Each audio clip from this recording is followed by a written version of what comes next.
Muhammad.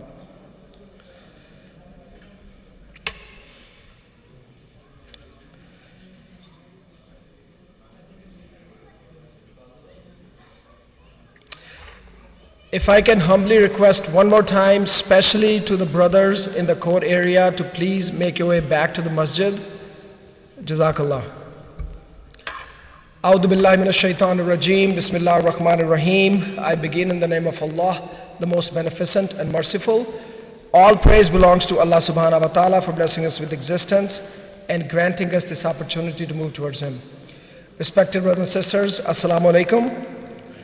Tonight is the eve of the 28th of Safar, and we're holding the third and the final Majalis of the series of 3 weekend Majalis to commemorate the demise of Prophet Muhammad sallallahu alaihi wasallam.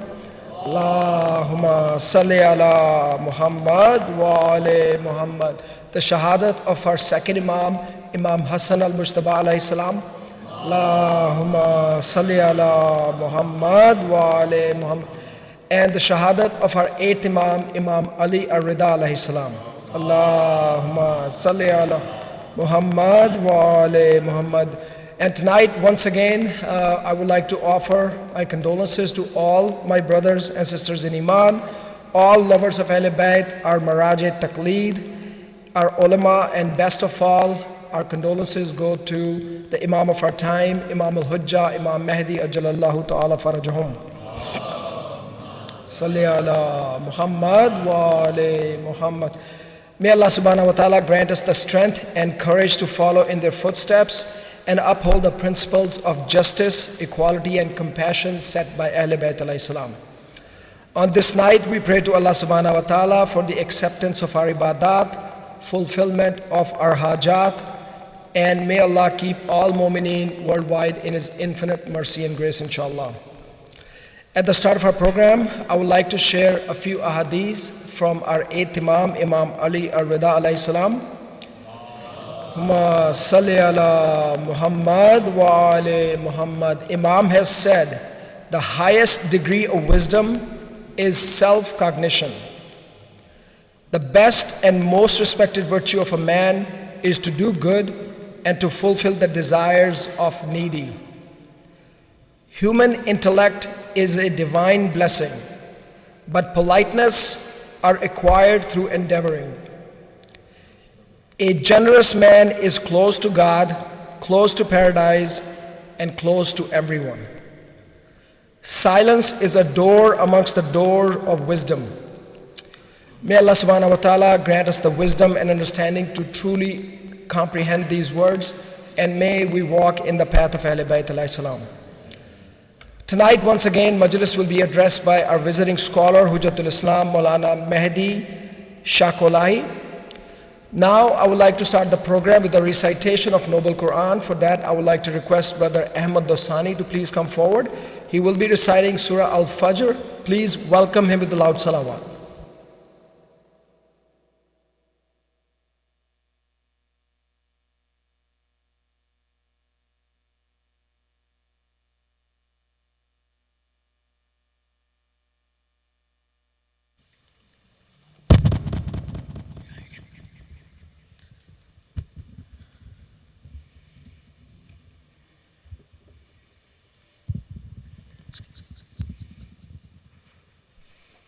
صلوات.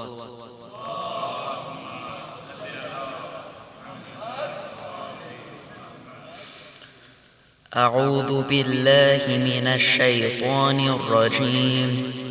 بسم الله الرحمن الرحيم. والفجر وليال عشر والشفع والوتر والليل إذا يسر هل في ذلك قسم لذي حجر ألم تر كيف فعل ربك بعاد إرم ذات العماد التي لم يخلق مثلها في البلاد وثمود الذين جابوا الصخر بالواد وفرعون ذي الأوتاد الذين طغوا في البلاد فأكثروا فيها الفساد فصب عليهم ربك سوط عذاب إن ربك لبالمرصاد فأما الإنسان إذا ما ابتلاه ربه فأكرمه ونعمه فيقول ربي أكرمن وأما إذا ما ابتلاه فقدر عليه رزقه فيقول ربي أهانن كلا بل لا تكرمون اليتيم ولا تحاضون على طعام المسكين وتأكلون التراث أكلا لما وتحبون المال حبا جما كلا إذا دكت الأرض دكا دكا وجاء ربك والملك صفا صفا وجيء يومئذ بجهنم يومئذ يتذكر الإنسان وأنى له الذكرى يقول يا ليتني قدمت لحياتي فيومئذ لا يعذب عذابه أحد ولا يوثق وثاقه أحد يا أيتها النفس المطمئنة ارجعي إلى ربك راضية مرضية فادخلي في عبادي وادخلي جنتي.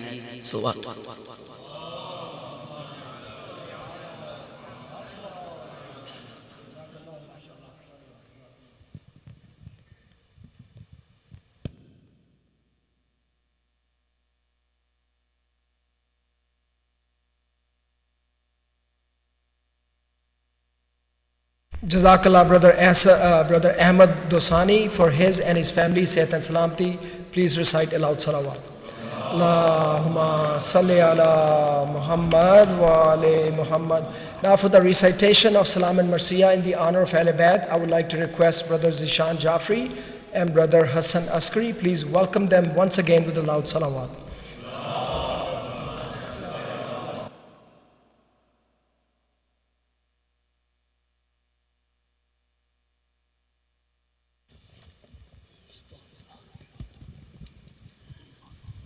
بر محمد و آل محمد بلندتر صل على محمد و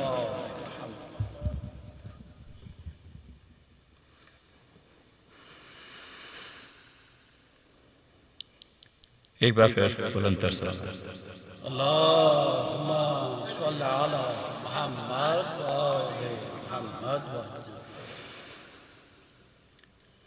رسوائیاں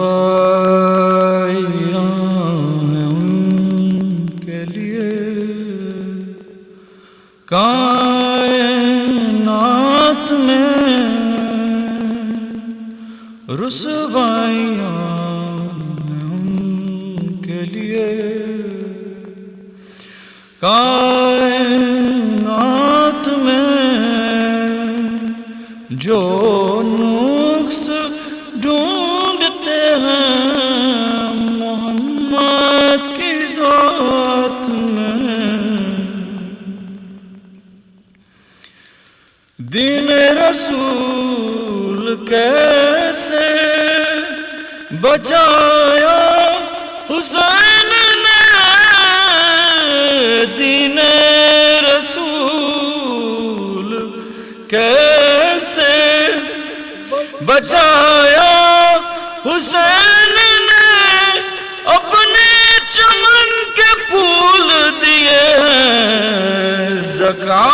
میں رسوائیاں ہیں ان کے لیے، کائنات میں جو نقص ڈھونڈتے ہیں محمد کی ذات میں رسوائیاں ہیں ان کے لیے۔ صلوات صل على محمد وآل محمد وعجل فرجه۔ کبھی یہ شیریں کے گھر ملا ہے، کبھی یہ راہب کے گھر گیا ہے، کبھی شجر پر رسن سے باندھا، کبھی یہ صندوق میں رکھا ہے، نہ جانے اس کا سفر ہے کیسا، نہیں ہے کوئی، نہیں ہے مظلوم کوئی ایسا، غریب کا یہ غریب سر ہے جو در بدر ہے ریش جس کی لہو میں ڈوبی، رگیں بھی سوکھی ہوئی ہیں جس کی، بری ہے زلفوں میں خاک ہائے،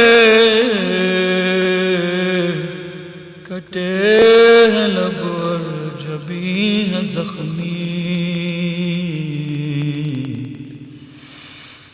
آیا ہے چہرے سے غم بلا کے، وہ جیسے مارا رلا رلا کے، غریب کا یہ غریب سر ہے جو در بدر ہے، چلا تھا جس وقت اس پہ خنجر، تھا گود میں فاطمہ کے یہ سر، کھڑی تھی 70 قدم پہ زینب، گرا یہ سر جب زمین پہ کٹ کر، اٹھایا زلفوں سے شمر نے جب ٹپک رہا تھا لہو زمین پر، غریب کا یہ غریب سر ہے جو در بدر ہے، سوارنوں کے سنا پہ ہو کر چلا ہے کربو بلا سے یہ سر، نظر ہے اکبر کی سر کی جانب، عجیب غربت کا ہے یہ منظر، کرے یہ اکبر سے جب بھی باتیں تو خون روتی ہیں اس کی آنکھیں، غریب کا یہ غریب سر ہے جو در بدر ہے، نظر پڑے جب بہن کے سر پر پکارے عباس کو تڑپ کر، تماچے جب بھی سکینہ کھائے زمین پہ گر جائے ہائے یہ سر،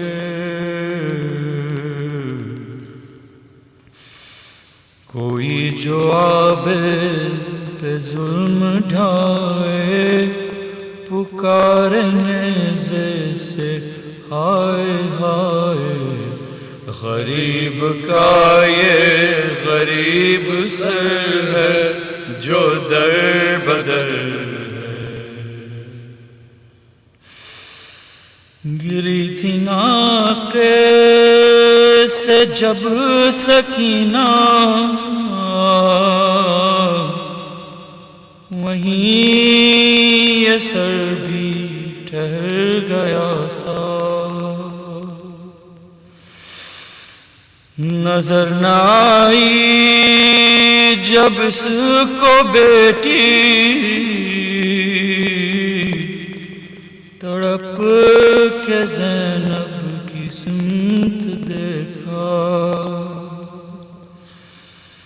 کہا یہ زینب نے جلد جاؤ میری سکینہ کو ڈھونڈ لاؤ، غریب کا یہ غریب سر ہے جو در بدر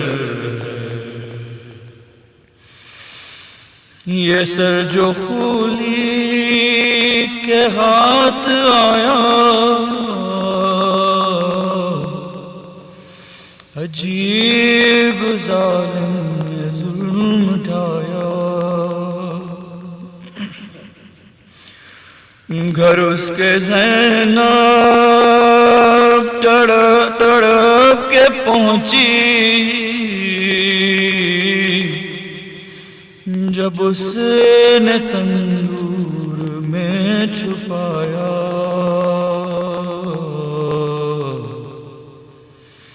کیا جو زہرا نے بین رو کر تڑپ رہا تھا حسین کا سر، غریب کا یہ غریب سر ہے جو در بدر ہے،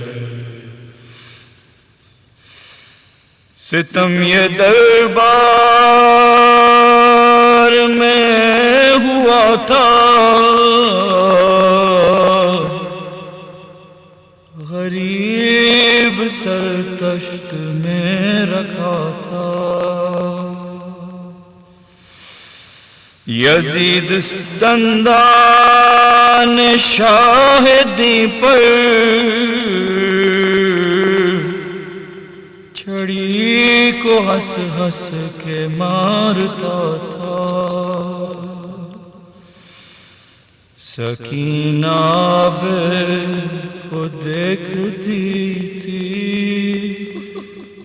پدر کی غربت پہ رو رہی تھی، غریب کا یہ غریب سر ہے جو در بدر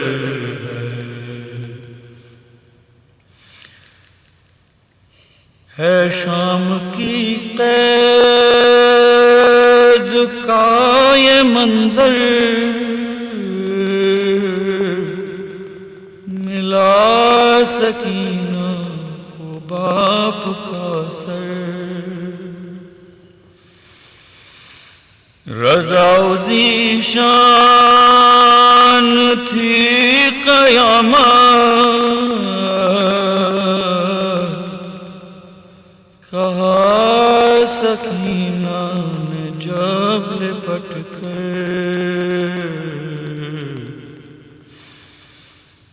نصیب کیا ہو گیا ہمارا मेरा है सीने मेरे पे सर तुम्हारा, गरीब का ये गरीब सर है जो दर बदर है, गरीब का ये गरीब सर है जो दर बदर है। सलाम।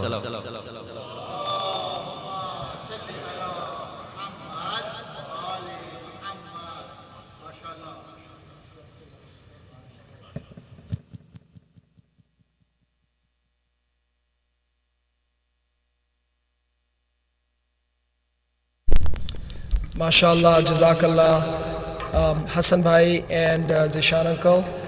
May Bibi Sayyida Fatima Zahra Salam Alaiha accept your pursa. Please recite a loud salawat for them. Allahumma salli ala Muhammad wa ali Muhammad. Amir Kono Makan ko Hussain कहते हैं, वलायतों के जहां को हुसैन कहते हैं, हुसैनियत के सलीके बता रहे हैं हमें, यजीदियत पे खिज़ा को हुसैन कहते हैं, पयाम हमको नमाजों की आबरू ने दिया कि ला इला की अमा को हुसैन कहते हैं, सिना की नोक पे आकर खिताब जिसने किया, हाँ ऐसे शोला बयां को हुसैन कहते हैं, खतीब नहजे बलागा तो है अली मौला, खतीब नहजे बलागा तो है अली मौला, खतीब नोके सिना को हुसैन कहते हैं। Recite a loud salawat. Allahumma salli ala Muhammad wa ali Muhammad. Brothers and sisters, will continue the series of weekend Majalis next weekend inshallah on Saturday and Friday. My apologies. Next Saturday and Sunday, inshallah, we'll have visiting scholar Hujjatul Islam Sayyid Rizwan Rizvi of New Jersey addressing those majalis, inshallah. Aman American Muslim Advocacy Network will be holding a discussion on American foreign policy on Saturday, September 14.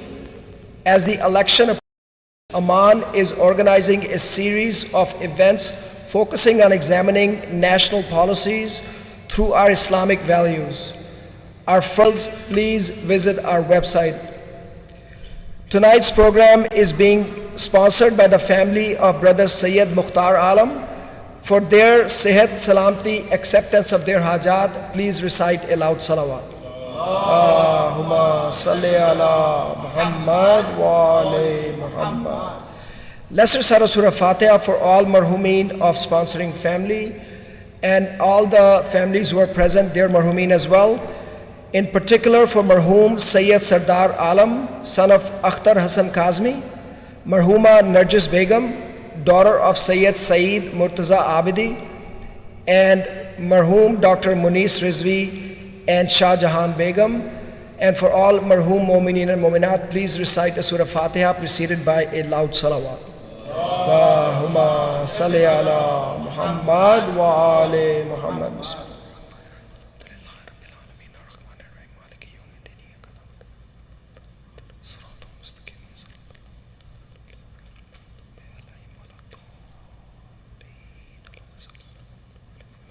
Tonight we are honored to host our visiting scholar Hujjatul Islam Sheikh Mehdi Shakolahi. I would like to request him to please come forward and address the Majalis. Please welcome him with a loud salawat.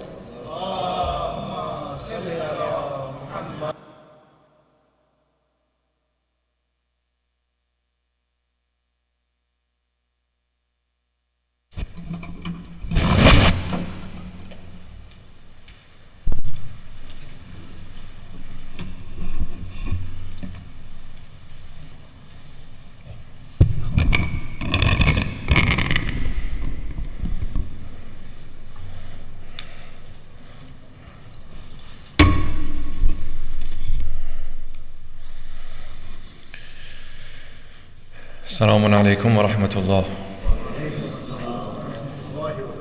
أعوذ بالله من الشيطان الرجيم بسم الله الرحمن الرحيم لا حول ولا قوة إلا بالله العلي العظيم حسبنا الله ونعم الوكيل نعم المولى ونعم النصير ثم الصلاة والسلام على أشرف الأنبياء والمرسلين أبي القاسم المصطفى محمد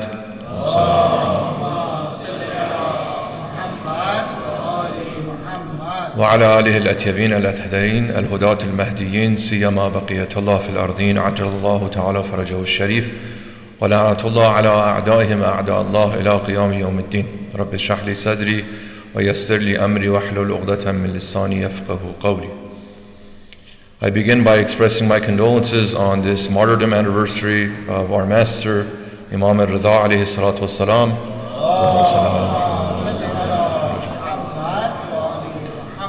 First and foremost to the Imam of our time, may Allah hasten his reappearance, to all mu'mineen, mu'minat, all of the lovers of Ahlul Bayt, all those who wish on a night like tonight they could be in close proximity physically to the Imam to be able to do his ziyarah. We ask Allah subhanahu wa ta'ala, even though we may be physically far, but to approximate our hearts to make us near to our Imam in a way that we can learn to be among the true followers, that the Imams can say, yes, these are truly our followers, these are truly our Shia, inshallah.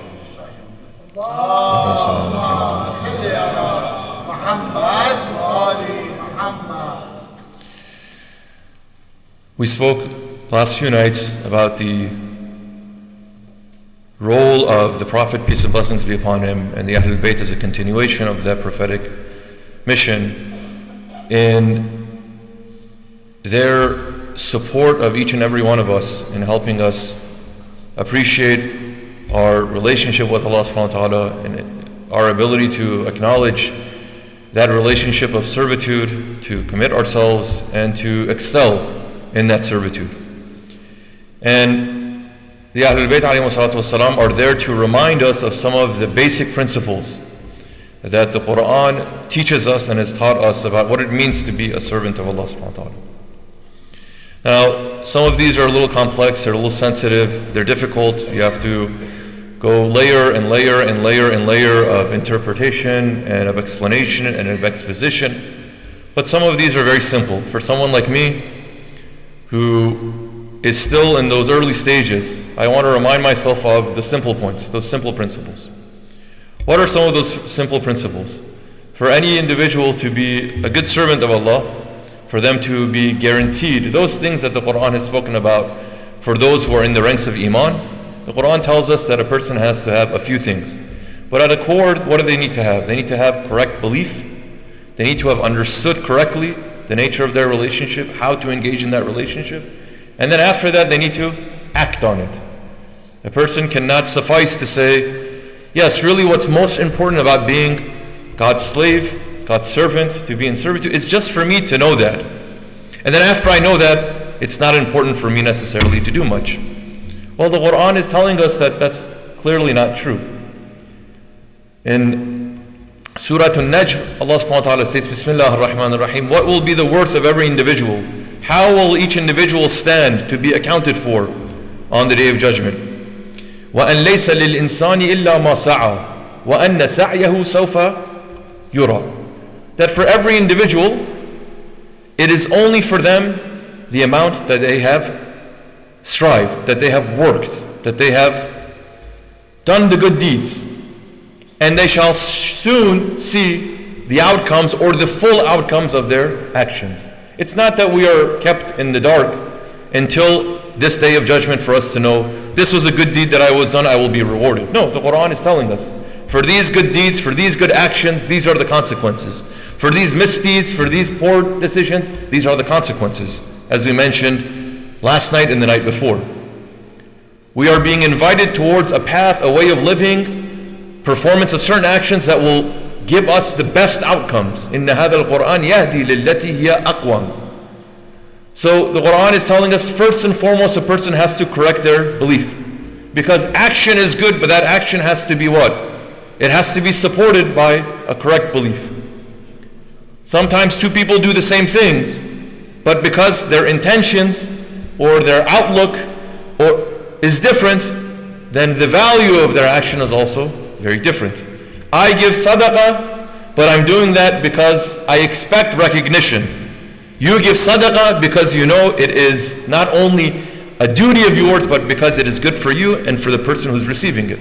Both of our actions are the same, but the value of them is not. The reality of the actions are not.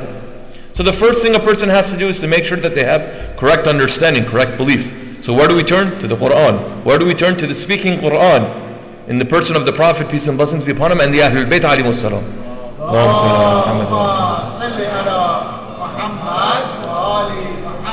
Then once we have a foundation of correct belief, what happens? They say, okay, now begin to journey.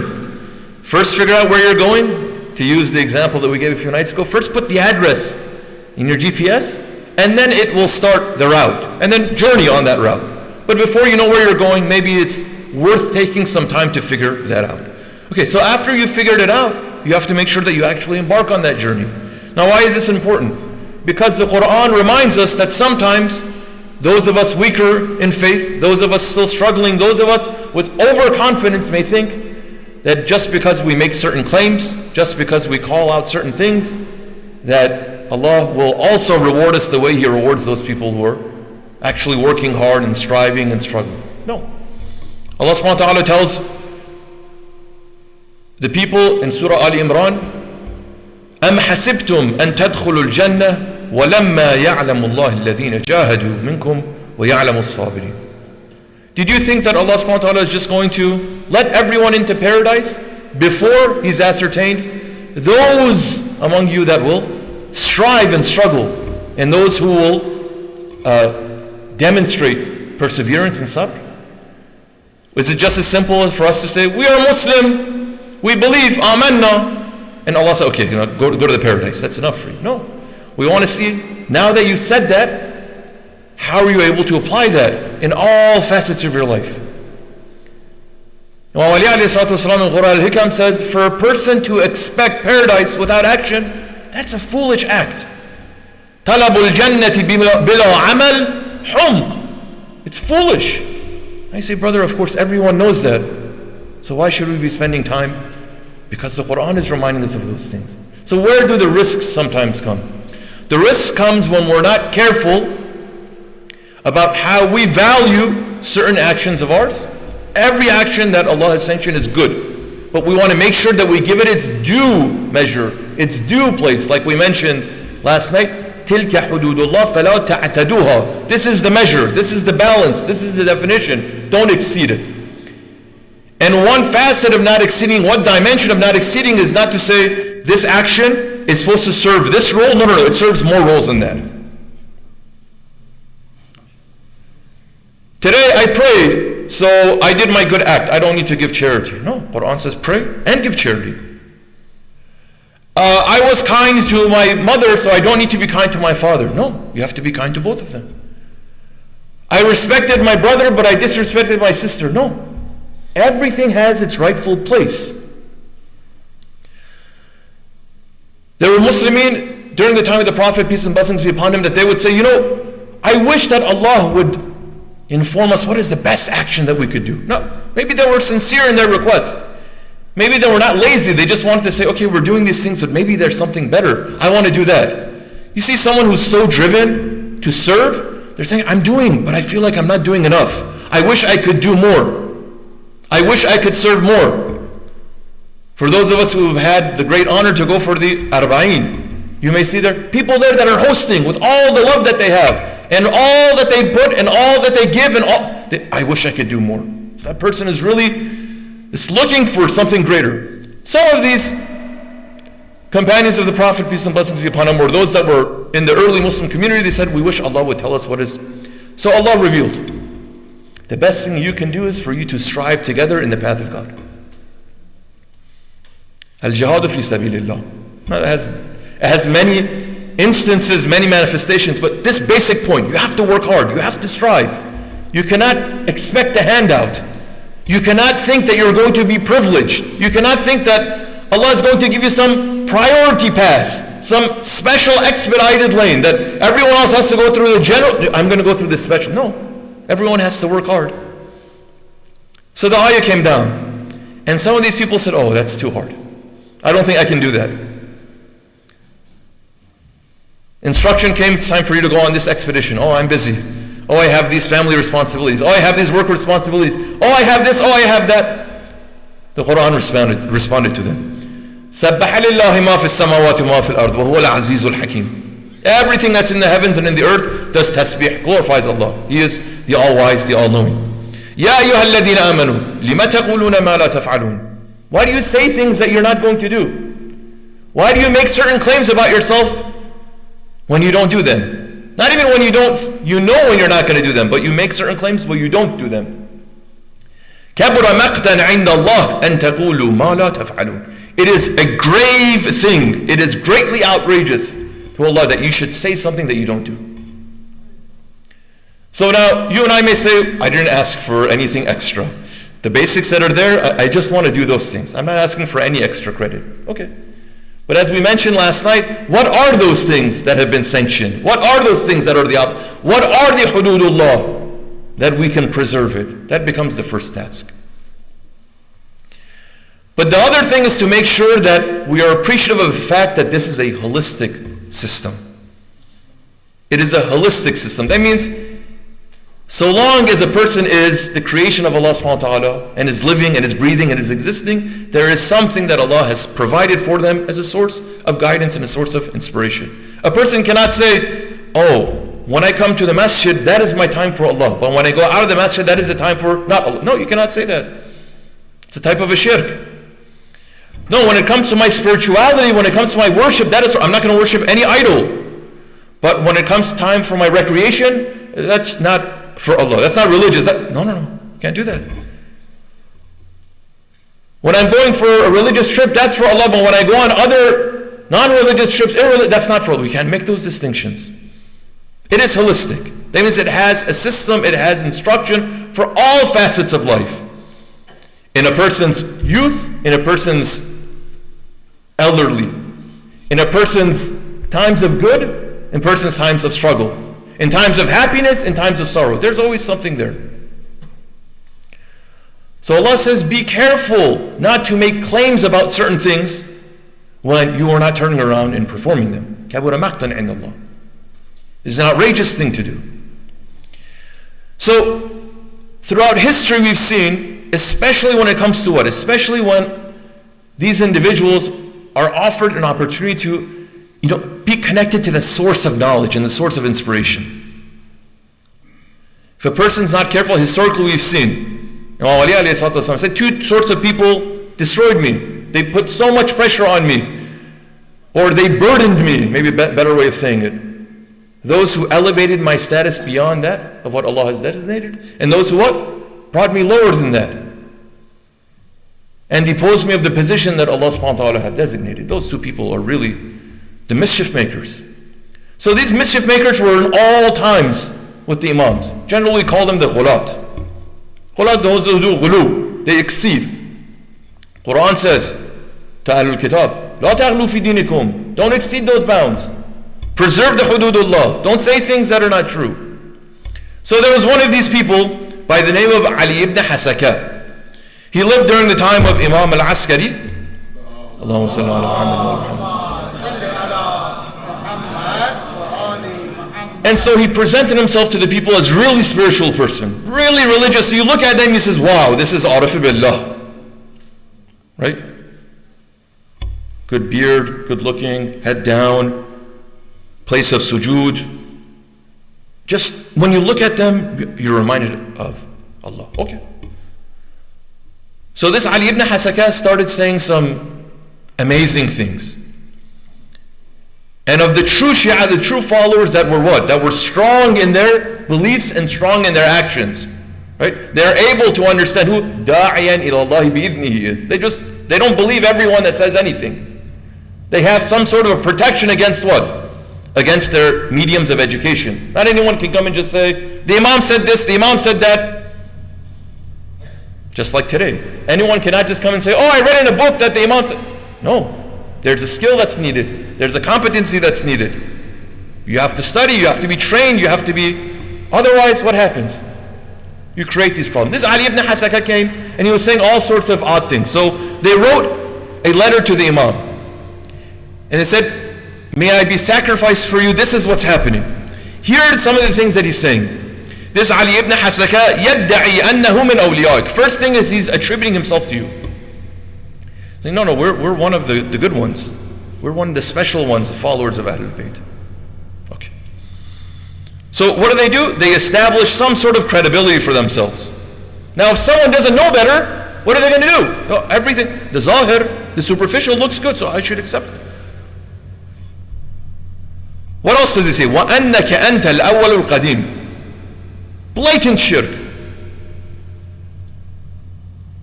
Just like Allah is uncreated because He is the creator, you're also uncreated. Al-Awwal al-Qadim. وَأَنَّهُ بَابُكَ وَنَبِيُّكَ. And He is your Bab. This Babiyya, some of you may have heard that historically we've had many of these manifestations. And He is your Nabi. أَمَرْتَهُ أَن يَدْعُوا إِلَى ذَلِكَ. And on top of that, he's saying that the Imam said, I should invite you all to these things. That means I'm sanctioned from the Imam. This is the correct belief. Okay, so you say, okay, brother, this is some theological thing. I don't really care about these things. For me, I know Allah is, I have to be muwahid. Okay. But these things don't stop there. And this Ali ibn Hasaka started saying, what else is he saying? There's a concept. وَيَزْعُمُ أَنَّ الصَّلَاةَ وَالزَّكَاةَ وَالْحَجَّ وَالصَّوْمَ. That the prayer and the zakat and the hajj and the fasting, كُلُّ ذَلِكَ مَعْرِفَتُكَ. See, a person who is sly, who knows the half-truths, what do? They conceal the falsehoods in the truth. They say, your ma'rifah, all these things, it's for what? It's for your ma'rifah. وَمَعْرَفَةُ مَنْ كَانَ فِيهِ مِثْلُ حَالِ ibn Hasaka. And those like you, like this Ibn Hasaka who was arrived at those stations. فيما يدعي من البابية والنبوة. فهو مؤمن كامل. So he is the perfect mu'min. Ali ibn Hasaka. سقط عنه الاستعباد بالصلاة والصوم والحج وذكر جميع شرائع الدين أن معنى ذلك كله ما ثبت لك. So he said the truth of all of these things is really just to make you establish that ma'rifah. And once you have the ma'rifah, you don't need to do any of these things anymore. Right? وَعْبُدْ رَبَّكَ حَتَّى يَأْتِيَكَ الْيَقِينَ. I am arif billah. So I don't need to pray because the prayer was for me to become, now I am arif, so I don't need to pray anymore. And I don't need to do the hajj anymore. That's all the superficial. I don't need to do the sawm because I am... So it creates this sort of misguidance. And on top of that, this person is really afraid because you say, oh brother, there's always on the fringes these people. They make all sorts of crazy claims. وَمَالَ النَّاسُ إِلَيْهِ كَثِيرًا. Unfortunately, the people are so ignorant, they're so illiterate that what? They're all listening to him and they're following him and they're joining him. And now he has a crowd. And now he has a lot of people sitting in his lecture. And now he has a lot. فَإِنْ رَأَيْتَ أَن تَمُنَّ عَلَى مَوَالِيكَ بِجَوَابٍ فِي ذَلِكَ تُنْجِيهِمْ مِنَ الْهَلَكَةِ. Oh Imam, save us. Save us and save the people from this ruin that they are experiencing. Then the Imam responded. He said, this man is a liar. May Allah distance His mercy from him.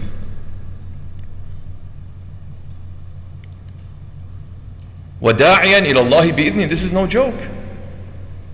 This is how fitnas are created. There are many ways that they are created, but some of them are in this educational capacity, as we say. So the Imam began to clarify. فوالله ما بعث الله محمدا صلى الله عليه وآله وسلم اللهم صل على محمد والأنبياء قبله. Allah did not send our prophet or any prophet before him إلا بالحنيفية, to be a hanif, والصلاة والزكاة والصيام والحج والولاية. وما دعا محمد صلى الله عليه وآله وسلم إلا إلى الله وحده لا شريك له. So he only داعيا إلى الله, not anything else or anywhere else. وكذلك نحن الأوصياء من ولده عبيد الله لا نشرك به شيئا. We are also the followers of His. We are the servants of God. We do not commit shirk. إن أطعنا رحمنا وإن عصينا عذبنا. If we are subservient to Allah, we do our acts that we're supposed to, Allah will have mercy on us. But if we sin, Allah will punish us. Yes, the Ahlul Bayt have a particular position that they have been designated by Allah subhanahu wa ta'ala. But they are also what? They also have responsibility and duty. ما لنا على الله من حجة بل الحجة لله عز وجل علينا وعلى جميع خلقه. We don't have any proof against Allah. Allah's proof is definitive against us. That means it is not for us to come and say, oh Allah, I deserve this. Oh Allah, I need this. Oh Allah, I should be given this. No, the proof belongs to Allah.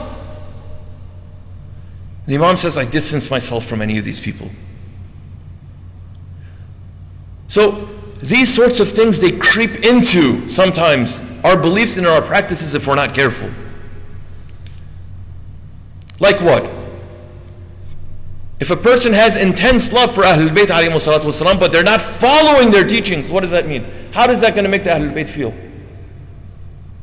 Let's say I have intense love and I engage in so many acts of reveration and veneration of Ahlul Bayt, but when the time of prayer comes, I don't stand for prayer, or I delay my prayer into the last moment. Is that something Ahlul Bayt are going to say that's good? Can I turn around and say, no, but remember you said, if I sit in your gatherings, if I shed a tear, all of those things are correct, but my brother and my sister, what are they? They're all part of what? A holistic system. They work together. They don't compete with each other. When you have them all, then Allah gives you those things that He has promised. But it is not for us to start picking and choosing things and say, this is sufficient for me. I'll perform the prayer, but I'm not going to pay the zakat. Because I already gave, so much in the way of Majalis of Imam Hassan. Alhamdulillah, Allah bless you and give you more. And increase that for you and your families and preserve that within your families for generations. But the zakat is the zakat. When we go to ziyarah of all the Ahlul Bayt, أشهد أنك قد أقمت الصلاة وآتيت الزكاة. You did that. So that's why Allah has given you this position. So I have to do that too. And the sawm. Oh, I don't want to fast because it's too hot. Well, is it hotter here or was it hotter in Mecca and Medina? Yeah, maybe there's global warming happening, so maybe it's a little harder now than it was before, but you get my point. Or the Hajj. Oh, I can't go to Hajj this year. Why? Because it's really hot. Bro, that's not an excuse. Sister, that's not an excuse. وَلِلَّهِ عَلَى النَّاسِ حِجُّ الْبَيْتِ مَنِ اسْتَطَاعَ إِلَيْهِ سَبِيلًا. So long as those conditions, we call it istita'a, the Quran says. Those conditions are, a person has to, لِلَّهِ عَلَى النَّاسِ. We have an obligation to Allah. Allah has clarified that. Well, I'm not going to go this year. I'm going to go in 10 years, so when my son's old enough, we can go together. That's a good spirit to have, good idea to have. But if it is wajib to go to Hajj now, you have to go now. And inshallah, when your son comes of age, you can go again. Allah maybe will provide for you. But what is obligatory is for you to do it now. This is not a place of negotiation. تِلْكَ حُدُودُ اللَّهِ فَلَا تَعْتَدُوهَا. So there's a need for that action. And this is really the delicacy that's necessary. We have to be careful. I tell someone like myself, we have to be careful that we don't make these sort of, deals with ourselves to say, well, I did this, I think it's going to be enough. No. This is not the conduct of the Ahlul Bayt. None of them ever turned around and said, paradise is guaranteed for me. I'm not concerned about that. And they never told that to their companions either. Be careful not to become overconfident in these things. Now you may say, brother, these are people who are far away. They're deviants. They were not in the presence of Ahlul Bayt. Had they been, they wouldn't have said these things. That's true, but also there are exceptions to that too. And I'll give one example with the salawat ala Muhammad wa ali Muhammad.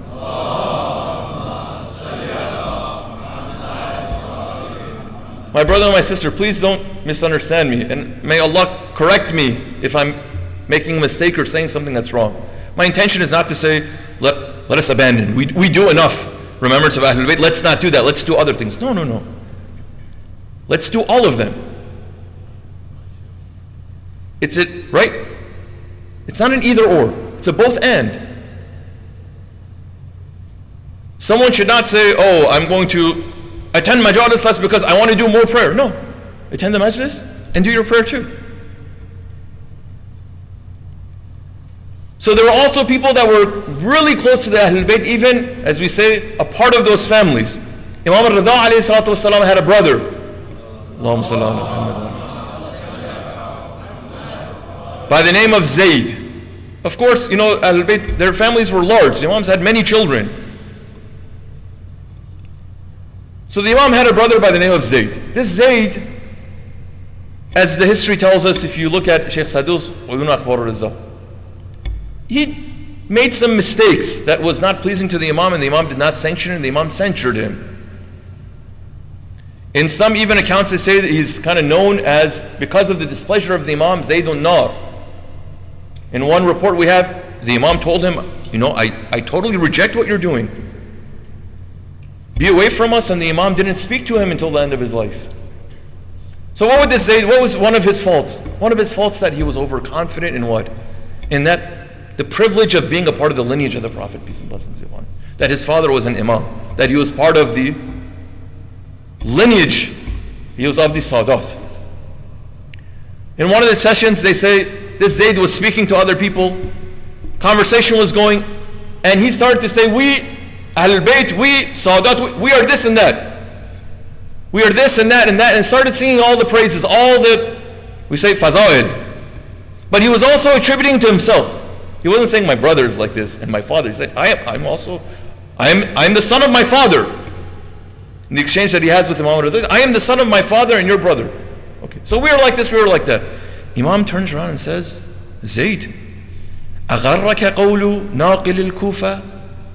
Have the reports that the Kufans have narrated, إن فاطمة عليه السلام أحسنت فرجها فحرم الله ذريتها على النار. This report that was pervasive among the narrators of Kufa, that everyone knew that Allah subhanahu wa ta'ala, because of the chastity of Lady Fatima salamullah alayha, Allah had guaranteed that her progeny would be in paradise. So he took something like this and said, I am of the progeny, so paradise is guaranteed for me. See, this is something different now.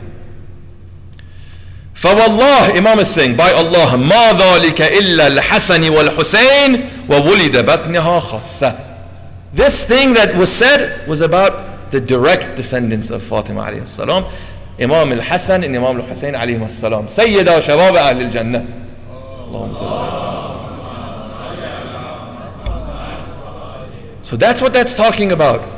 Now you with so many, so much later, and now all of a sudden you're claiming that same status? What? Why? And then he said, look to your father.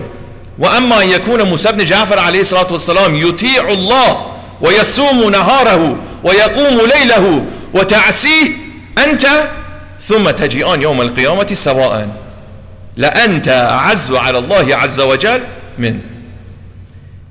He says, imagine this. Your father, our father, was someone who was such a servant of Allah that in all his actions he was in servitude, and that he's fasted in the days and he stood in the nights in worship. He was like that, and you kind of you live as you are. And the Imam specifically here said, you live a life of sin. Now whether he was a total sinner or he was kind of just, some good, some bad. The Imam said, imagine if your father and you show up on the Day of Judgment, and Allah says, the both of you are equal, then that means implicitly that Allah has favored and honored you more than your father. Why? Because he did more and he was given what he was promised, but you didn't do it, but Allah ended up looking the other way, as we say. Is that right? إن علي بن الحسين عليه الصلاة والسلام كان يقول لمحسننا كفلان من الأجر ولمسيئنا ضعفان من العذاب. Imam Zayn al-Abidin عليه الصلاة والسلام said, for us, family of the Prophet, peace and blessings be upon him, for the good of us, we get dual reward. But for the sinners amongst us, we get dual punishment. So he's having this conversation with Zayd, and the riwayah continues. He says, you remember the story of the son of Nuh? He turned to one of his companions and said, how do you read this ayah? And then he turned to Zayd again, he said, remember? إِنَّهُ لَيْسَ مِنْ أَهْلِكَ إِنَّهُ عَمَلٌ غَيْرُ صَالِحٍ. No one is from us, Zayd and others. No one is from us except an individual who follows and is a servant of Allah and follows our statements, our sayings, our instructions. No one gets special treatment. Everyone has to work for that privilege, and everyone will be rewarded on the back of their striving and their struggle. إِنَّ الَّذِينَ آمَنُوا وَعَمِلُوا الصَّالِحَاتِ إِنَّا لَا نُضِيعُ أَجْرَ مَنْ أَحْسَنَ عَمَلًا. Anyone who does good, we will not waste their reward. But someone has to do something. Otherwise, without that, is it just going to happen on its own? No. The Imams never said, we're going to sacrifice ourselves for you so you can sit here and be comfortable. Oh, don't worry about it. You know how sometimes a father or a mother says, I don't want my poor son, my poor daughter to feel, I'm going to go do it for them. There's a time and a place for that. But to raise them, to train them to be independent, after a certain point, it is not your place to do that anymore. They need to do it so they learn and they can grow and they can be their own man and woman. Same thing for the believing community. Mu'mineen, mu'minat, they need to build those capacities. So what? When the instruction comes, when the invitation comes, they can respond. استجيبوا لله والرسول إذا دعاكم لما يحييكم. Respond positively to those calls. But what happens if you haven't developed yourself? You cannot respond positively to the call. So what happens? Now when you want to do something communally, when you want to do something societally, what happens? The Imam is in the front leading. All of a sudden the Imam says, it's time to go. Oh, can we leave tomorrow? Because, I'm really busy with something right now. No, there's no tomorrow, it's today, it's right now. So how does a person build that? They build that through the competency of that striving. Jihad fi sabilillah. And no person can take the action of the other. وَلَا تَزِرُ وَازِرَةُ وِزْرَ أُخْرَى. No person is going to carry the actions of another person. Every person is going to receive themselves what they are due. No father can come and say, oh, please don't treat my son. No, on that day, father, son, mother, daughter running away from each other. يَوْمَ يَفِرُّ الْمَرْءُ مِنْ أَخِيهِ وَأُمِّهِ وَأَبِيهِ وَصَاحِبَتِهِ وَبَنِيهِ لِكُلِّ مِنْهُمْ يَوْمَئِذٍ شَأْنٌ يُغْنِيهِ. So each and every one of us has an important role to play, because each and every one of us, independently, individually, or what? We are also participants in that project of human building. The Prophet doesn't say, well, 10% of the people, it looks like they're responding positively and they're serious, they're working, they're becoming more, that's enough for us. No. The Imam said, only if one or two people, then that's no. Yes, when people came and said, why don't you take these actions? Why don't you rise up? Why don't you revolt? Why don't you take power? Always the response was what from the Imams? It's not that we're not ready. Are you all ready? Yeah, we are. There are hundreds of us. There are thousands of us. The Imam said, let me test you. You all know the story of Harun and Makki and others. There's so many of these examples. He said, go jump in that pit of fire. What? Those are extreme examples. My brother and my sister, no one's going to ask someone of weak faith like me to go jump in a fire. But what are they going to ask me? Wouldn't it be nice for us to all show up for the 5 daily prayers to pray together? Aqimus salah. Not jump into a pit of fire. Not go on the front lines. No, aqimus salah. I can't because my commute's an hour and a half away, so I got to leave. And so if I come for Jama'ah prayer, this is not to say, brother, oh, you're a bad Muslim, you're a bad mu'min. What is it saying? It's saying that at a certain point, my brother and my sister, we have to find a way to live our lives that we are really fully servants of Allah subhanahu wa ta'ala, and we are at service of Allah's cause, and we are supporters of our Imams. Otherwise nothing. So many miracles has already happened. That final miracle is what? The final miracle is the project of the Prophet, peace and blessings be upon him, that he says, I'm developing an ummah, a global ummah. That's the miracle that all the world will see. لِيُظْهِرَهُ عَلَى الدِّينِ كُلِّهِ. That's the miracle. But what does it take? It takes each person to be involved, invested, committed. And only through that will these real changes happen. Salawat ala Muhammad wa ala Muhammad.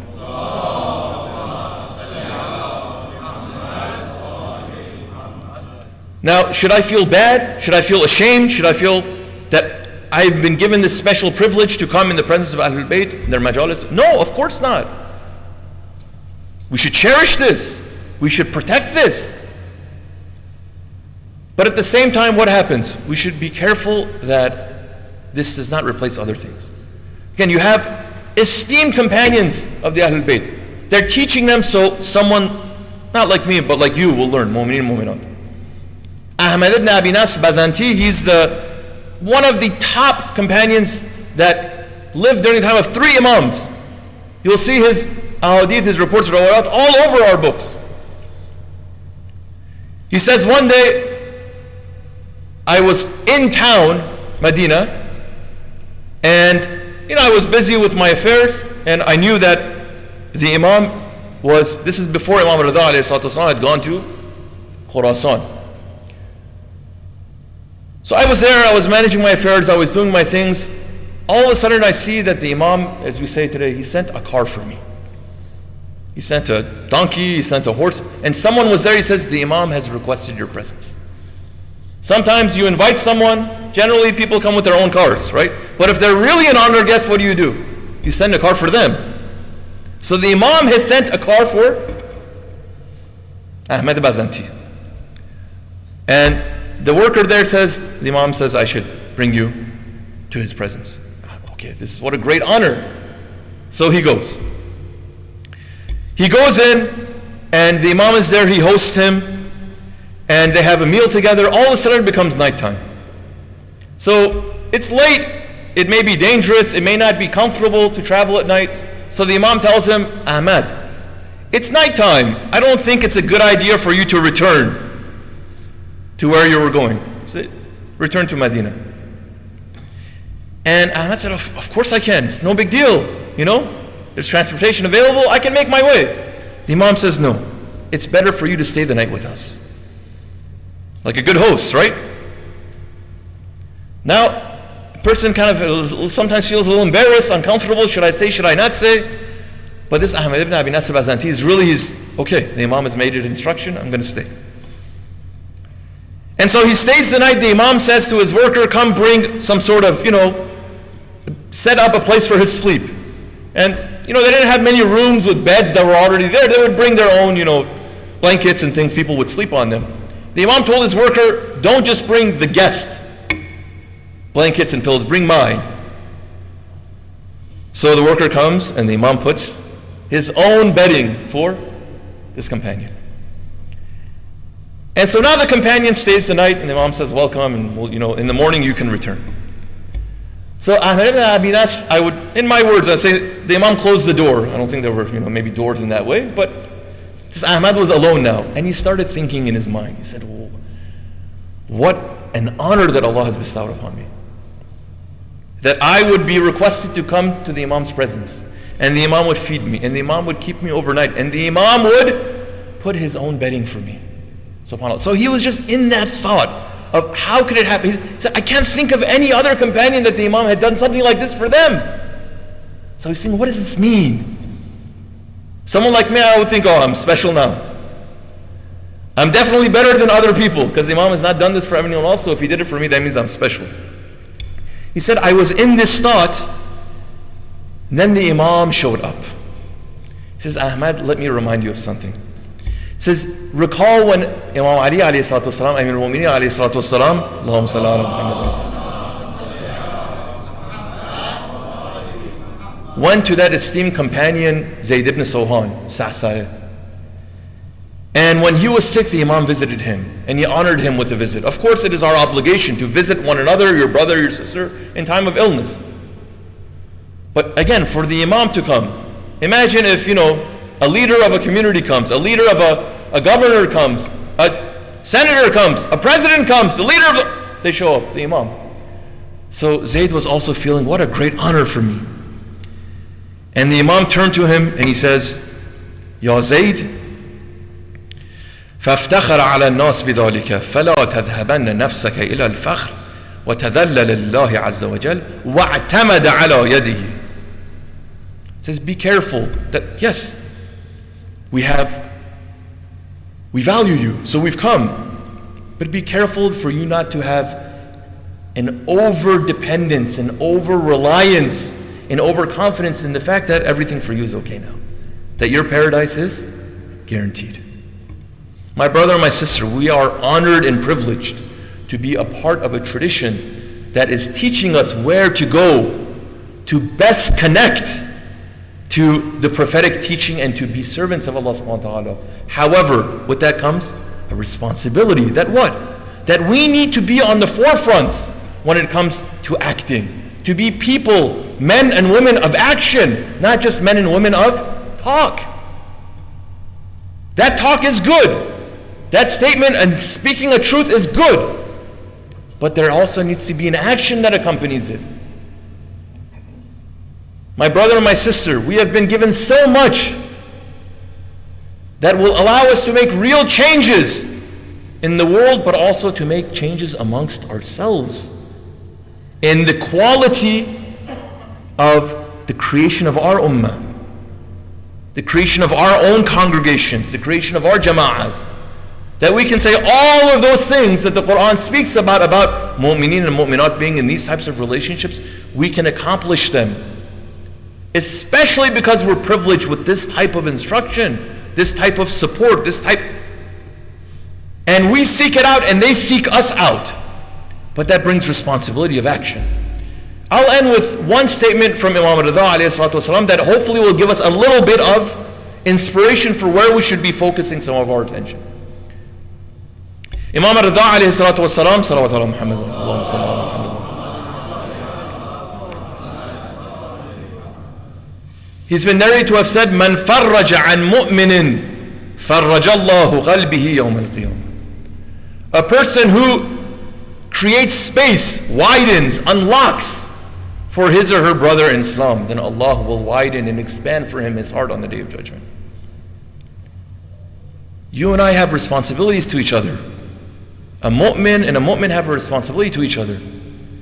And yes, like we said, it is a holistic system with all sorts of things. But just like those companions of the Prophet asked, what is the best action that we can do? Here we're also given instructions to try and expedite or at least amplify the effects that these things have. The prayer is important. The establishment of congregational prayer is important. The fasting is important. The hajj is important. The zakat is important. All those things we've established. But also what? To be supportive of one another is incredibly important. Because if you have a group of people that superficially, on the face of it, look like they're united, but in their hearts are divided, that's not the characterization of a believing community. Who is that? That's how the Quran speaks about the kuffar. تَحْسَبُهُمْ جَمِيعًا وَقُلُوبُهُمْ شَتَّى. Each one of them are seeking their own personal interests. Yeah, they're aligned. Why? Because their interests have aligned. Once their interests don't align, they're all going to go their separate ways. They're going to fight each other, eat each other, destroy each other. But you as a believing community, all of your interests are aligned. Because what is your interest? To be a servant of Allah subhanahu wa ta'ala, to do things that please Him. So the Imam says, "Man farraja an mu'minin, farraja Allahu qalbihi yawm al-qiyamah." So how can we do that? There are so many different ways of doing that. Many of us may think, okay, help a mu'min. How can I help a mu'min? Well, generally people can help themselves unless, it's something out of their control. And what are the things out of their control? We always think a lot of it in a kind of economic way. That's okay, that's a part of it. A financial way, that's a part of it. A person needs to have some sort of a sustenance to be able to maintain their life. Now Allah is Razzaq, He gives, He supports, He sustains. But also Allah facilitates for us what? Opportunity to support one another. If Allah said, don't worry about anyone, I'll take care of everyone independently. You don't worry about it. You focus on yourself and don't focus on anyone else. That's not the system Allah designed though. Right? Could He have done that? Of course. But He's chosen not to do that. Why? To facilitate growth for you and I. Because our growth is dependent in our ability to be able to succeed in these spaces. Wouldn't it be great if everyone was wealthy and no one would be dependent on one another? Maybe, but that's not the divine system. The divine system is to create dependency so that other people will be there to support one another. They say Imam Hussein alayhi salatu wasalam once visited, Allahumma salli ala Muhammad wa ala Muhammad. One of the esteemed Sahaba by the name of Usama ibn Zayd. You know, he was one of the very brave figures, although during the time of Imam Ali ﷺ, in our reports, he kind of made a judgment call of his own. In the Battle of Jamal, he says, I'm not going to fight with anyone that says La ilaha illallah. So he kind of recused himself. So he became ill, the Imam came to see him. And during his visitation, he can see that his illness is severe. And so Osama starts saying, Wa ghawtha. He starts lamenting about the situation. Imam says, what's wrong? What are you complaining about? Are you complaining about your illness? So the Imam wanted to console him. He says, don't worry. Whatever musibah may fall, whatever hard, it's all from Allah. And he says, no, it's not because of that. It's because I have a debt. I owe money, and I'm afraid if Allah takes my life, then that will become a burden on my family. So I'm thinking about this. Point of reflection for us, let's say Allah also facilitated for all of us to be, let's say, in the final moments of our lives. What kind of thoughts are going to go through our heads? What types of debts do we need to settle? What types of forgivenesses do we need to seek? Whatever. So he says, I'm concerned about this. The Imam said, don't worry about it. We'll take care of it. I'll take care of it. You're in a moment where you can't, you don't have, it's not easy for you. As your brother, I'll take care of that. Don't worry about it. And then Osama turned around and said, that's much appreciated, but I'm afraid that it won't be done before I die. So once I die, I don't know. You're saying you're going to do it. I trust you, but the Imam says, we'll take care of it before you die. Not only did the person say that they will help, but they'll also help to satisfy the anxiety that the individual has. When a mu'min needs something, needs support, needs assistance, the Quran already tells, Ahadith tells, mu'min generally will not come and speak about it. They will not come and say, I need help. What do? They keep it to themselves. So you and I have to go seek that out. But anyway, once we find out about these things, we have to be there to help resolve not only the need, but in a way that helps also remove that concern, that distress, that anxiety. Why? So the heart of your believing brother and sister can be stable. We all work at our best when what? When we have that equilibrium. If my brother and my sister is in pain, of course he's not going to be able, or she's not going to be able to perform to their best. They're not going to be able to be a good member of the congregation. Why? Because they're struggling. Oh, how I wish my brother would come to the masjid more so we could pray alongside each other. That's a good dream to have. It's a good request to have. It's a good idea to have. But after a while, if your brother's not coming, you and I have to go figure out why. We're not allowed to do tajassus, but we have to show compassion. We have to show a sense of what? We have to show a sense of care. That your well-being is also my well-being. That your success is my success. My success is your success.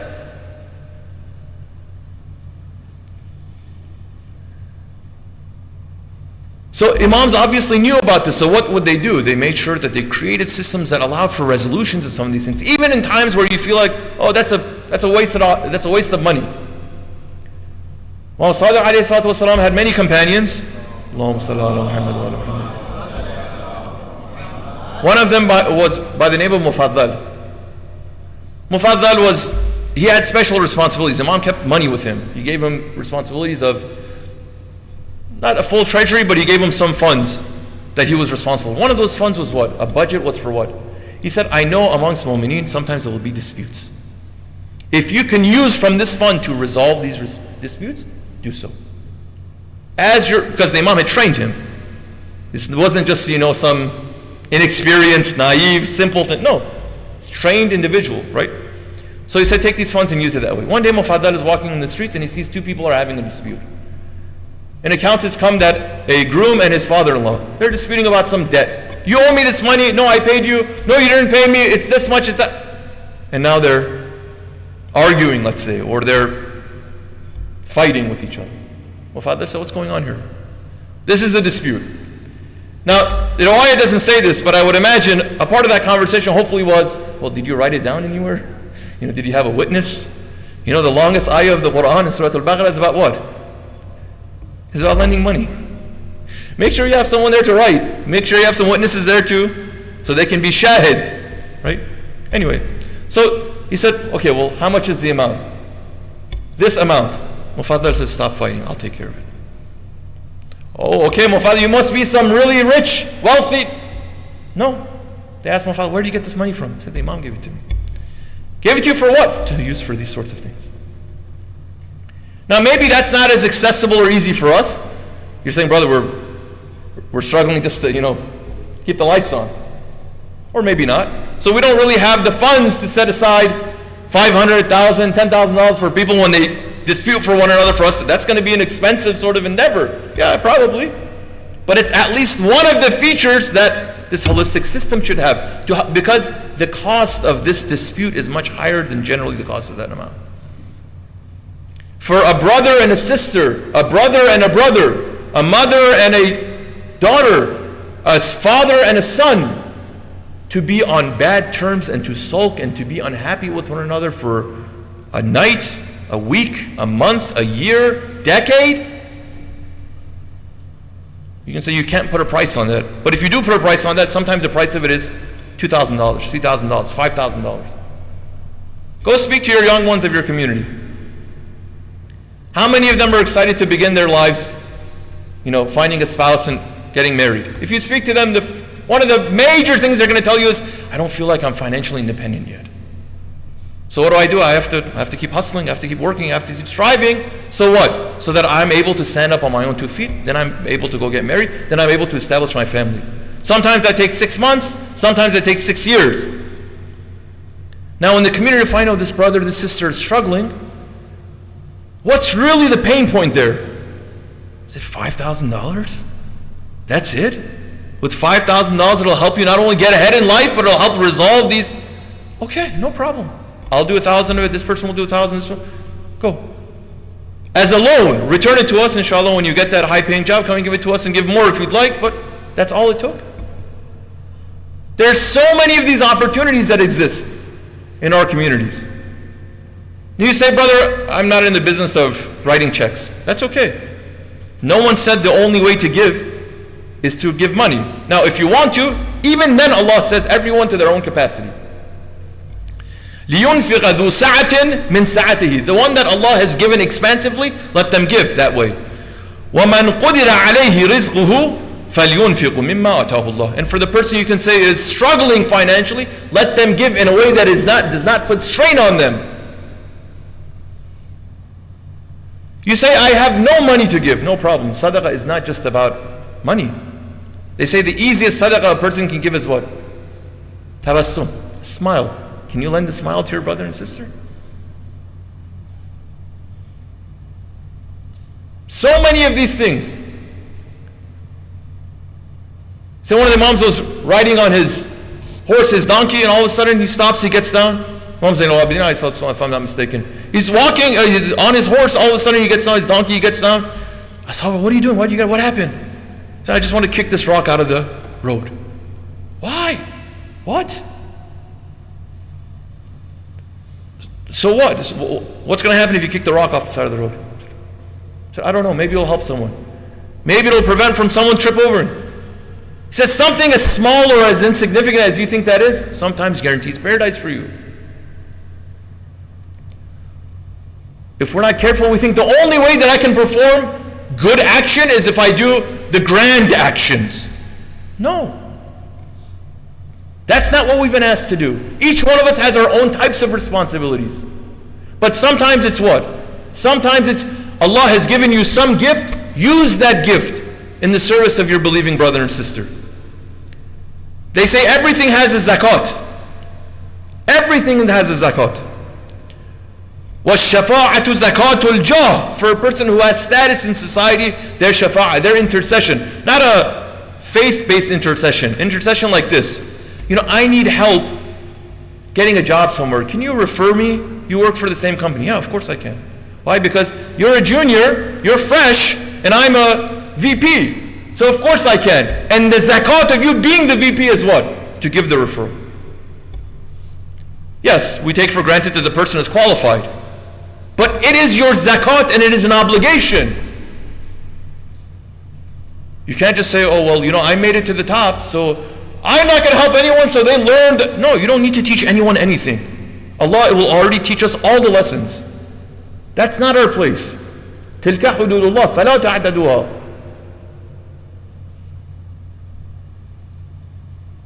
So the sharp vision, the sharp hearing, my brothers and sisters, what Imam is telling us. Look for where your brother and your sister has a need. Don't pry in their personal lives. No.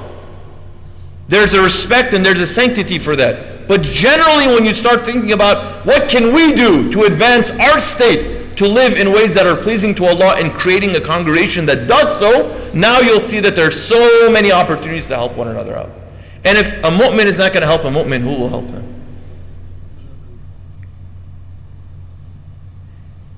And as a closing thought, what will happen if we are performing so many of those obligations, but we forget an obligation like this? Because this is also an obligation. We stand in prayer, we go for Hajj, we go for ziyarah, we fast and break bread together. However, one mu'min is just in such a difficult state and the other mu'min isn't the wiser. This is what the Imam is telling us. The paradise that has been guaranteed happens through actions. وَأَنْ لَيْسَ لِلْإِنسَانِ إِلَّا مَا سَعَى وَأَنَّ سَعْيَهُ سَوْفَ يُرَى. We ask Allah subhanahu wa ta'ala to make us of those followers and lovers of Ahlul Bayt that first and foremost are working towards understanding what our obligations are.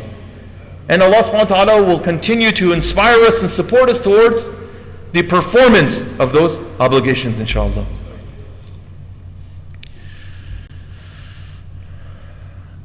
السلام عليك يا علي بن موسى الرضا. اللهم صل على علي بن موسى الرضا المرتضى الإمام التقي النقي وحجتك على من فوق الأرض ومن تحت الثرى الصديق الشهيد صلاة كثيرة تامة زاكية متواصلة متواترة مترادفة كأفضل ما صليت على أحد من أوليائك. Our salutations upon you, our beloved master Ali ibn Musa, يا إمام قصيب وإمام نجيب وإمام بعيد قريب وإمام مسموم غريب. O our great Imam, O our eminent Imam, the one who is near but the one who is distant, the one who was a stranger, the one who was poisoned. السلام عليك أيها العالم نبي والقدر الوجيه النازح عن تربة جده وأبي.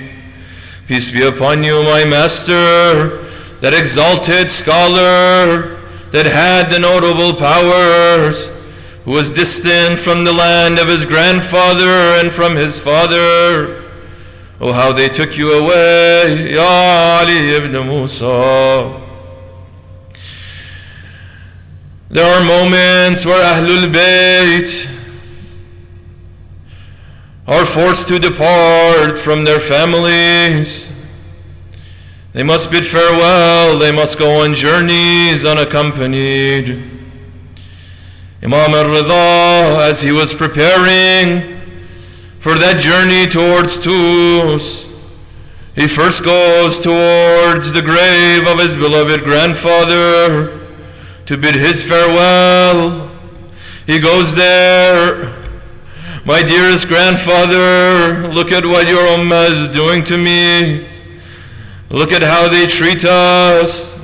The same thing Abu Abdullah did as he embarked from Medina to Mecca and to Karbala. The Imam sheds tears, his cries can be heard. After he bids farewell from his beloved grandfather and prophet, he calls out to his family, my beloveds, come around me, surround me. allow me to bid my final farewells from you. إني حيث أرادوا بي الخروج جمعت عيالي. My beloved Jawad, my young boy, this is my final farewell to you. His family turned to him. Oh father, oh beloved, why do you say that? Oh our Imam, why do you make these statements? You will go and you will return. The Imam says, no, this journey that I go, I will not return from it.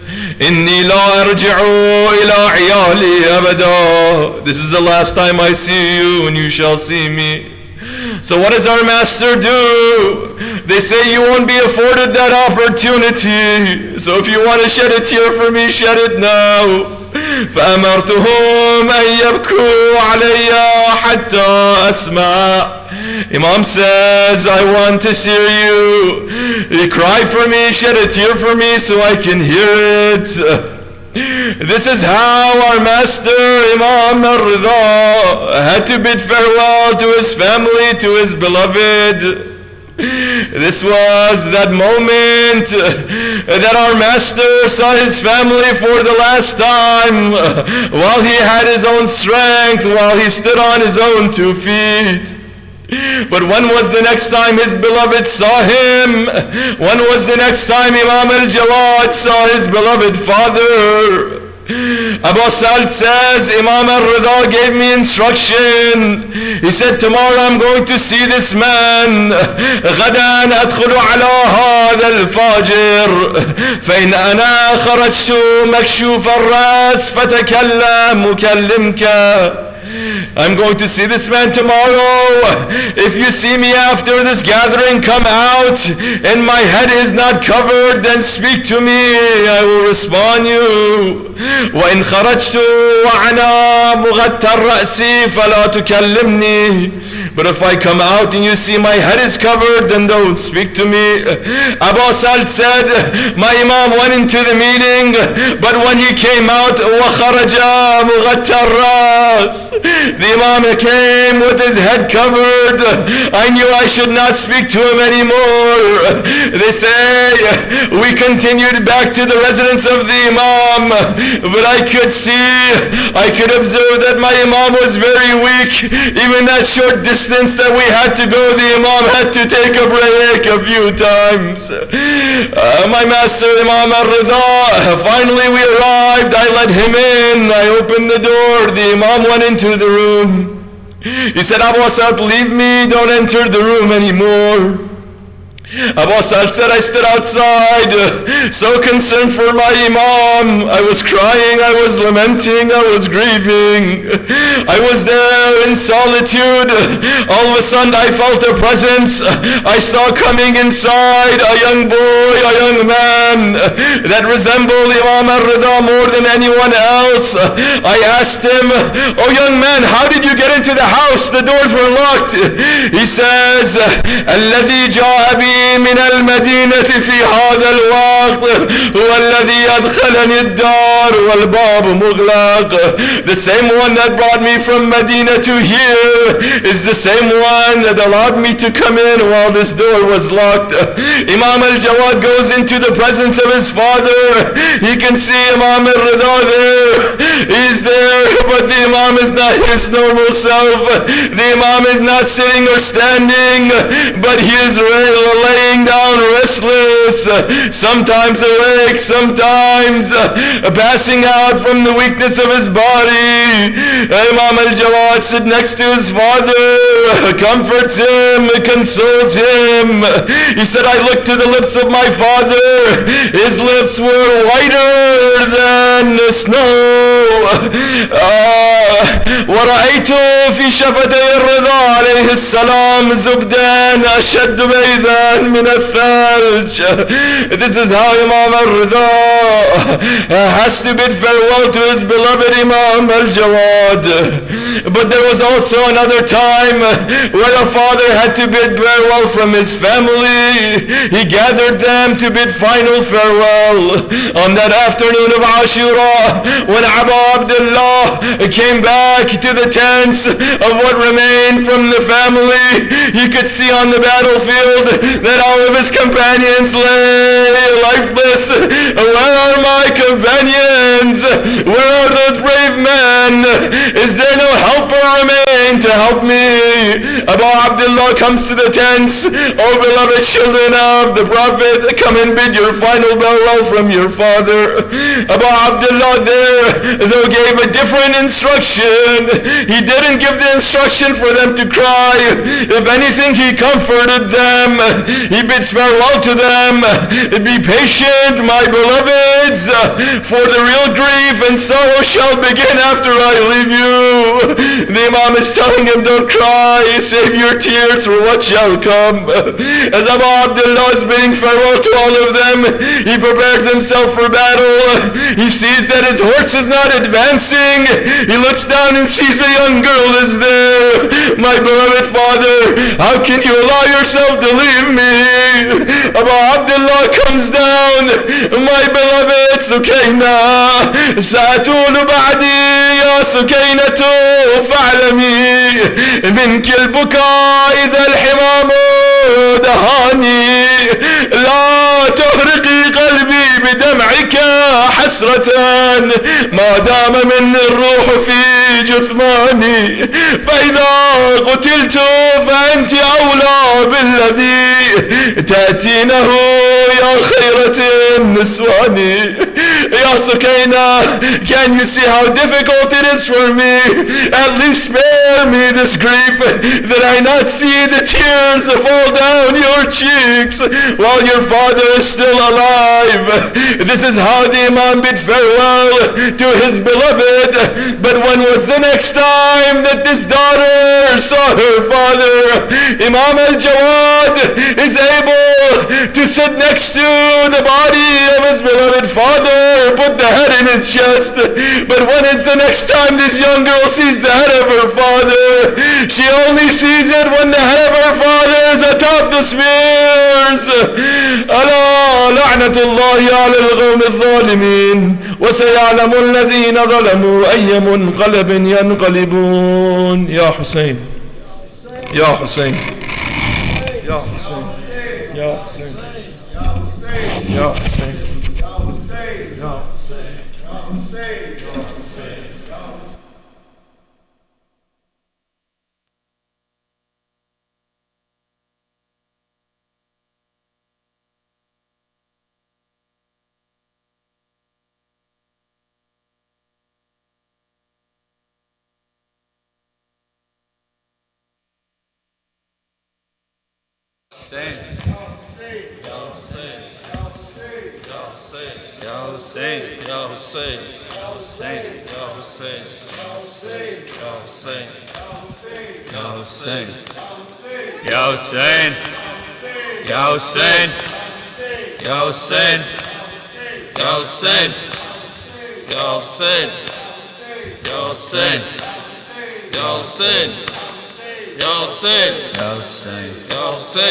مولا حق امام یا حسن یا حسین مولا حق امام یا حسن یا حسین مولا حق امام یا حسن یا حسین مولا حق امام یا حسن یا حسین مولا حق امام یا حسن یا حسین مولا حق امام یا حسن یا حسین مولا حق امام یا حسن یا حسین مولا حق امام یا حسن یا حسین.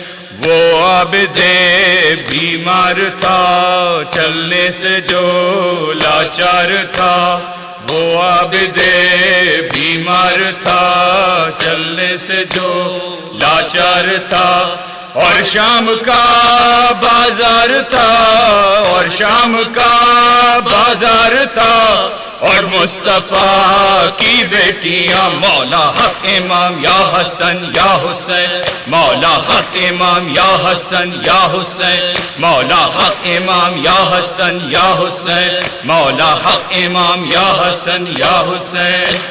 شبیر کی وہ لاڈلی سینے پہ جو شاہ کے پلی شبیر کی وہ لاڈلی سینے پہ جوش آ کے پلی جس کی ابا بن میں جلی جس کی ابا بن میں جلی منہ پر تماچوں کے نشان مولا حق امام یا حسن یا حسین مولا حق امام یا حسن یا حسین مولا حق امام یا حسن یا حسین مولا حق امام یا حسن یا حسین پیاسے گلے خنجر چلے چادر چھنی درے لگے پیاسے گلے خنجر چلے چادر چھنی درے لگے عباس کے پرچم تلے عباس کے پرچم تلے رو کر کہیں یہ بیبیاں مولا حق امام یا حسن یا حسین مولا حق امام یا حسن یا حسین مولا حق امام یا حسن یا حسین مولا حق امام یا حسن یا حسین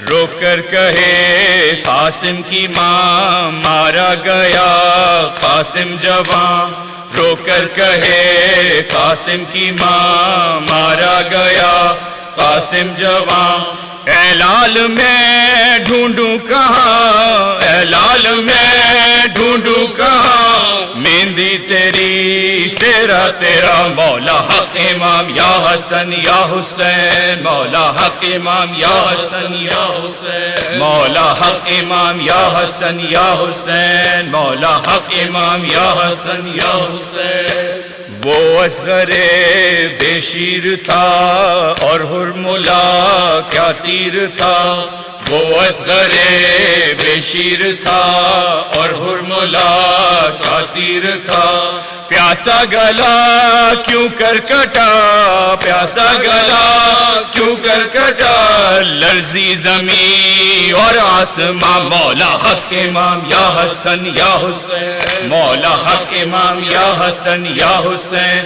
مولا حق امام یا حسن یا حسین مولا حق امام یا حسن یا حسین وہ عابد بیمار تھا چلنے سے جو لاچار تھا وہ عابد بیمار تھا چلنے سے جو لاچار تھا اور شام کا بازار تھا اور شام کا بازار تھا اور مصطفیٰ کی بیٹیاں مولا حق امام یا حسن یا حسین مولا حق امام یا حسن یا حسین مولا حق امام یا حسن یا حسین مولا حق امام یا حسن یا حسین حق امام یا حسن یا حسین مولا حق امام یا حسن یا حسین شبیر کی وہ لاڈلی سینے پہ جو شاک بلی شبیر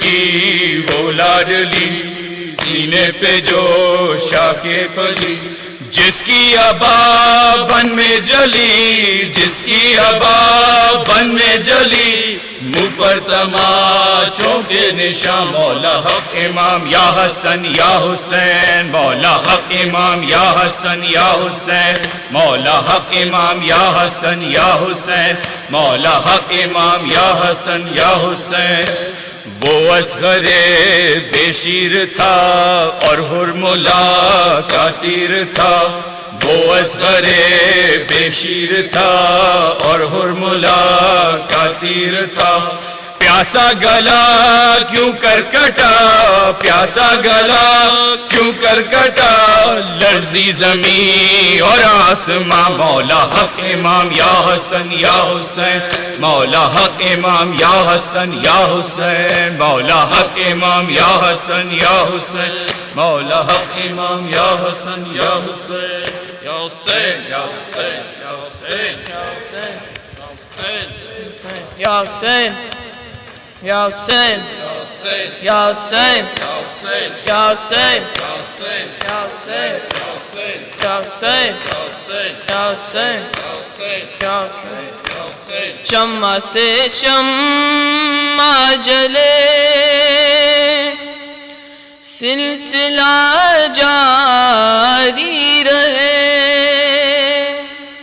ہم رہے یا نہ رہے یہ عزاداری رہے شمع سے شمع جلے سلسلہ جاری رہے ہم رہے یا نہ رہے یہ عزاداری رہے شمع سے شمع جلے سلسلہ جاری ہم رہے یا نہ رہے یہ عزاداری رہے شمع جلے اپنی نسلوں کو سکھاتے رہو ماتم کا ہنر سینہ در سینہ کرے بس یہ عزاداری سفر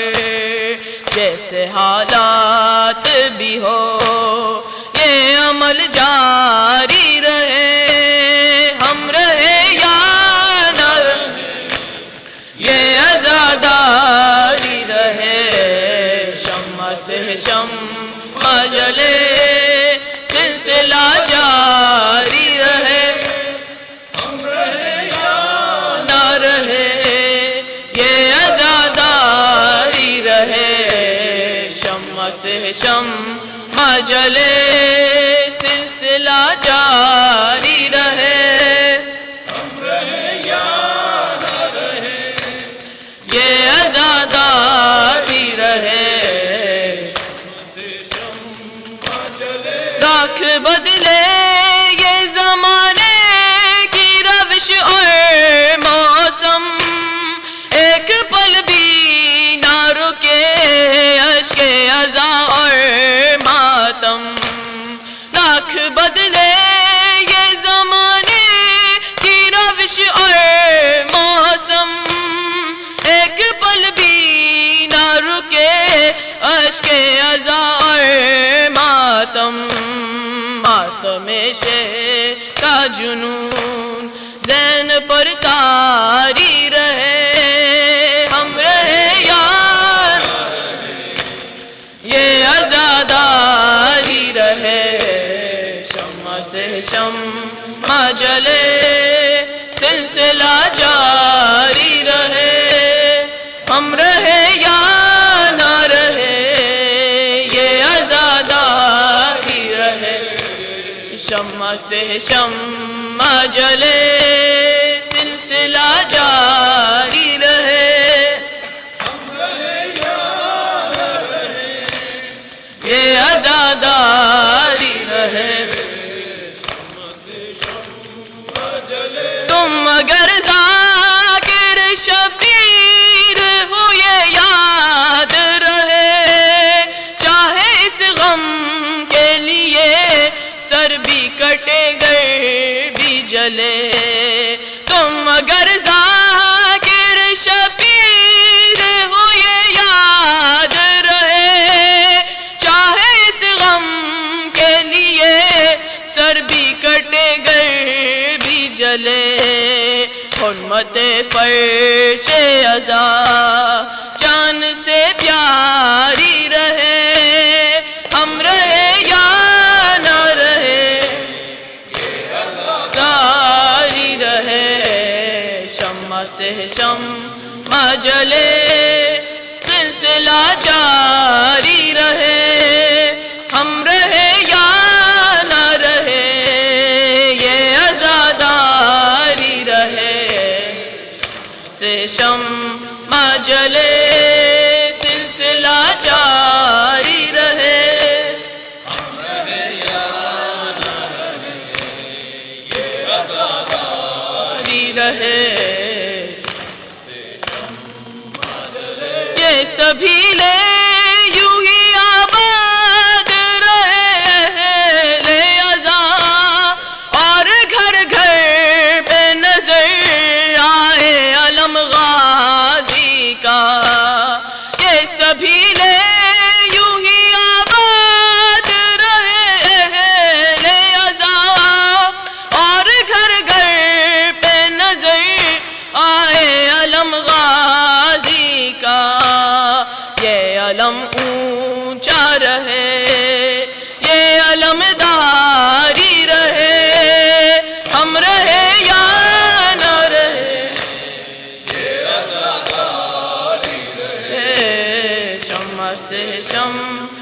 جلے سلسلہ جاری رہے ہم رہے یا نہ رہے یہ عزاداری رہے شمع سے شمع جلے سلسلہ جاری رہے ہم رہے یا نہ رہے یہ عزاداری رہے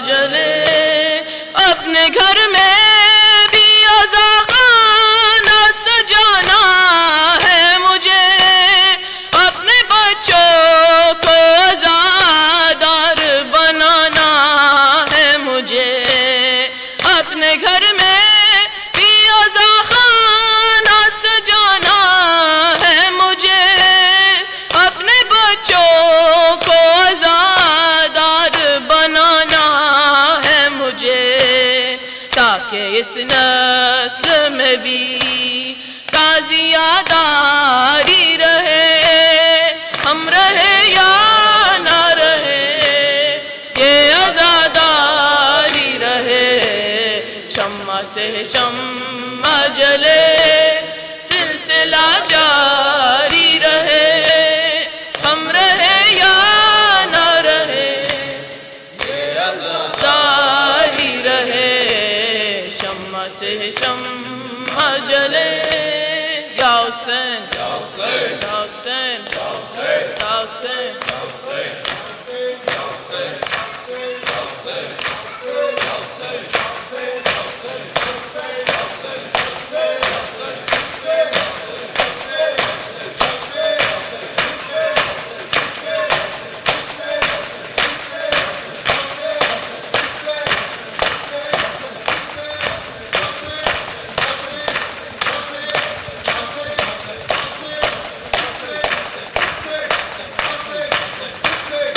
اللہم صلی علی محمد وآل محمد متوجہ زیارت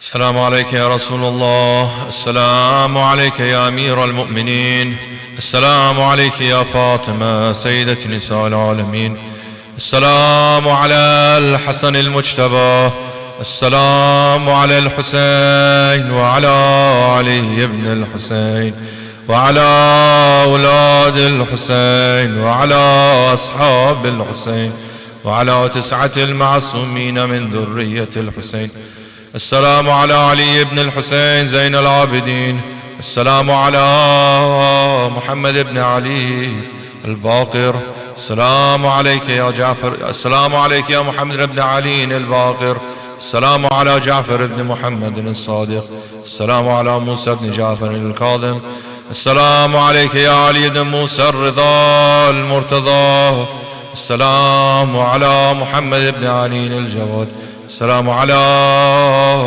علي بن محمد الهادي السلام على حسن بن علي العسكري السلام عليك يا صاحب العصر والزمان يا حجة الله يا إمامنا وإمام الإنس والجان عجل الله تعالى فرجك وسهل الله تعالى مخرجك ورزقنا الله تعالى رؤيتك السلام عليكم يا أهل بيت النبوة جميعا ورحمة الله وبركاته اللهم صل على